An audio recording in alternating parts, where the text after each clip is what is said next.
As the Gaza conflict continues, global attention is directed towards events in the Red Sea south of Gaza.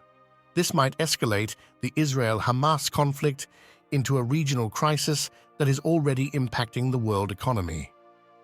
The Iranian-funded Houthi military organization in Yemen, which is Shia Muslim, offered Hamas and the Palestinian cause support after Israel invaded Gaza. The Houthis were unable to take part in the combat in Gaza because they were 1,600 kilometers from Israeli territory. They backed Hamas by threatening to strike any Israeli ship that approached their Red Sea territory in November 2023. This includes vessels flying the Israeli flag or carrying crews that are sailing to or from Israeli harbors. One other small flaw in the Houthi strategy was that they threatened to never stop attacking Israeli ships unless Israel ended its conflict with Hamas and withdrew from Gaza. The modern shipping company sector has a complex ownership structure and is quite sophisticated. Managing a fleet is a difficult task. Trade ships often transport goods from one nation to another. The ship's origin or destination and the fact that different nations own it might not have much in common. Suddenly, the individuals operating the ship could be from entirely different countries, and the ship itself might be carrying a different national flag. The Houthis chose to intervene, even though it is not always simple to determine which shipping vessels are acting in international waters as Israeli or not. The daring seizure of an empty car carrier in the Red Sea on November 19, 2023, marked the beginning of the strikes on Israeli ships. The Houthi attack occurred while the ship was traveling from Turkey to India. A military team wearing heavy armor flew onto the ship's deck by helicopter and swiftly defeated the crew. Houthi forces diverted the ship to Hodeidah, a port in western Yemen. Yemen's west is home to the port of Hodeidah. The owner of the ship, Galaxy Leader, was a UK dependent with a registered address in the Isle of Man, Japan. There were 25 Filipinos in the ship's crew, and the flag was waving over the Bahamas. Abraham Unar, a well-known Israeli businessman and tycoon with a current net worth of over $3.25 billion US, co-owned Ray car carriers with the ship's owners, the nations of Romania, Bulgaria, and Ukraine, and Mexico Galaxy Maritime Limited. The Houthis concluded that the ship was open to attack and hijacking, and that in the coming weeks and months there will be more such incidents. After that initial attack, the Houthis launched an inordinate number of missiles and drones into the Red Sea, affecting numerous cargo ships, as well as making repeated attempts at hijacking. The main sponsor of trade ships connected to numerous countries worldwide is Iran. Iran is the source of all the intelligence, know-how, and weaponry utilized in these operations, including drones and missiles.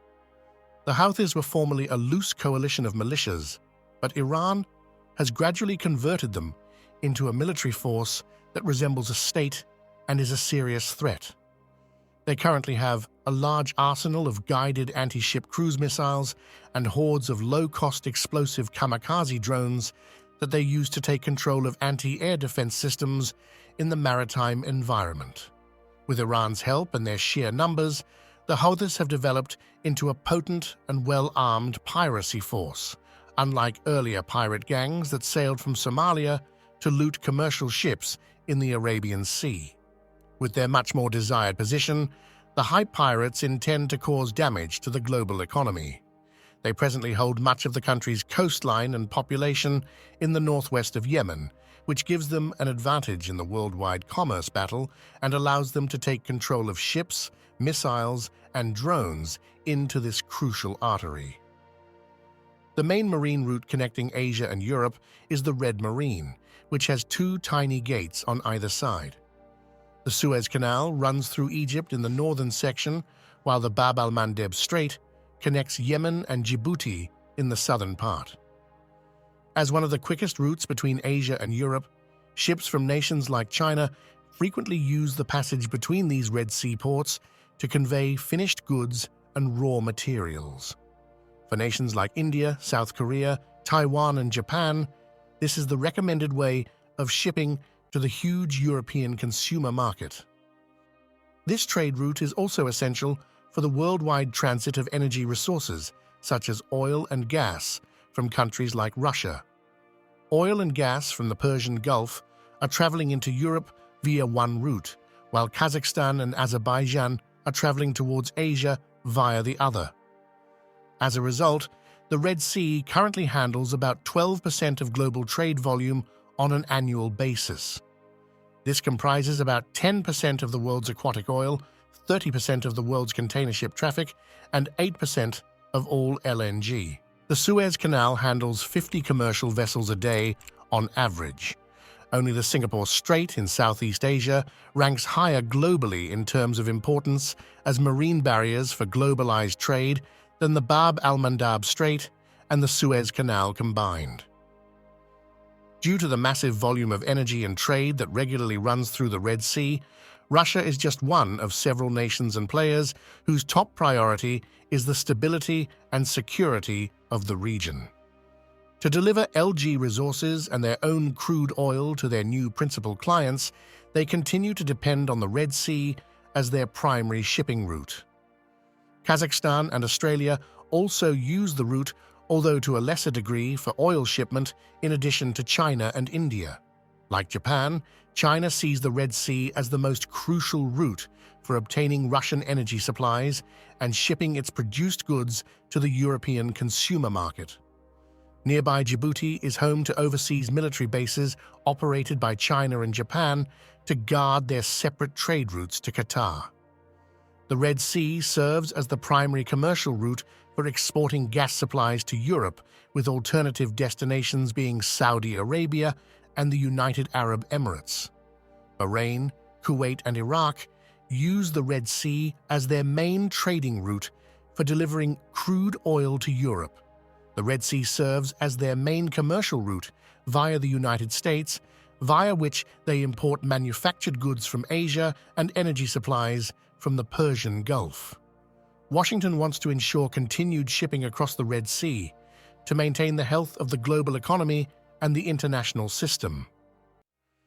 Egypt has the most to lose when things go wrong and the most to gain when things go right, since it is in charge of the Suez Canal, which regulates this trade.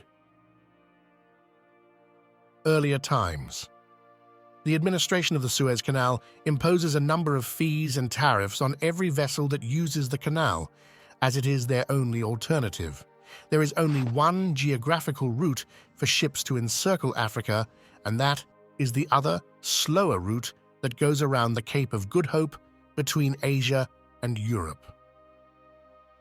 Under normal circumstances, ships can travel from Asia to Europe via a far longer and more costly path that circles the entire continent of Africa. The journey takes an additional 7 to 10 days on this route. Using the Suez Canal rather than going around Africa still saves ships a lot of money, and Egypt's tolls and taxes provide a sizable portion of the country's income. During the fiscal year that ran from June 2022 to June 2023, the number of ships passing through the Suez Canal reached a record high as the world started to recover from the impacts of the COVID-19 pandemic on logistical supply lines. In addition, the Red Sea is the only route via which several nations are able to import products from overseas, and Egypt made a record-breaking annual profit from the Suez Canal this year, amounting to almost $9.4 billion. This represents about 10% of the running budget of the Egyptian government. There were 25,817 ships that traveled as well. The only ports for ships are on the Red Sea, Jordan, Sudan, and Arabia. The port of Djibouti, located on the Gulf of Aden near the Red Sea, currently supports approximately 95% of the isolated Ethiopian commerce volume. For these dozens of countries, both nearby and far away, the uninterrupted and safe passage of trade across the Red Sea is so crucial. Historically, the Red Sea has been located in one of the world's most politically turbulent areas. Whether intentional or accidental, blockades can severely harm ships. Thank you for watching.